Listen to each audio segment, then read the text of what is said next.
Aujourd'hui, la menace cyber est vraiment tous azimuts. C'est à la fois de la cybermalveillance, de la cyberattaque, de la cybercriminalité et qui concerne la sécurité de l'ensemble de nos concitoyens.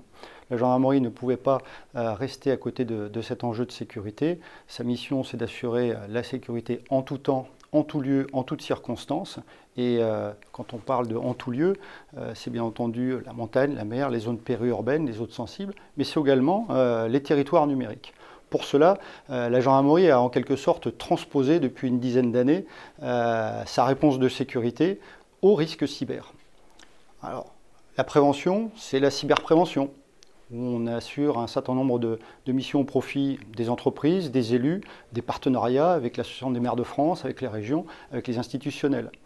En matière de proximité, on a développé de la cyberproximité avec une brigade de gendarmerie entièrement numérique qui assure la proximité de nos concitoyens, où qu'ils soient, mais également un aller vers qui permet à nos gendarmes, avec des technologies nouvelles sécurisées, d'aller au contact de nos concitoyens pour assurer leur sécurité. Donc ça, c'est les deux premiers volets. Je dirais c'est en quelque sorte la cybersécurité du quotidien. Après, il y a tout un volet lié à la délinquance et la criminalité organisée. Pour cela, cybercriminalité, cyberinvestigation, voire cyberintervention. Là, tout notre dispositif qui s'articule de Paris avec un centre de lutte contre les cybercriminalités et les cybermenaces, eh bien, on l'a décliné au niveau territorial au sein de nos sections de recherche sur la région Auvergne-Rhône-Alpes. C'est de l'ordre de 500 gendarmes qui sont on va dire avec des formations très progressives, qui sont engagés dans ces techniques de lutte contre la criminalité, la grande criminalité et la criminalité organisée. À titre d'exemple, dernièrement, nous avons pu interpeller et désorganiser un réseau international avec beaucoup de saisies de produits stupéfiants en liaison avec le FBI. Je me souviens, il y a quelques années à Toulouse, la section de recherche de la gendarmerie de Toulouse avait pu bénéficier au titre d'avoir criminel à la captation de bitcoins qui ont été utilisés ensuite sur des investigations sur le Darknet. Voilà. Et enfin, le dernier enjeu, c'est d'assurer notre propre cyberdéfense.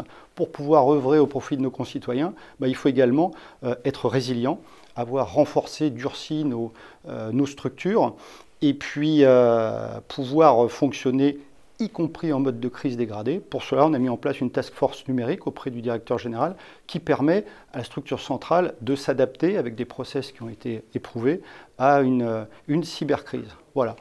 Pour essayer de fédérer tout cela, on a créé il y a maintenant 2 ans un commandement du cyber de la gendarmerie qui, au même titre que nos unités territoriales de proximité, assure cette cohérence, cette cohérence et l'efficacité du dispositif dans la matière cyber. Voilà. Et tout cela ne peut se faire qu'avec de réels partenariats avec nos amis de la police, bien entendu, la justice, mais également les élus, les entreprises et les experts de la réponse cyber.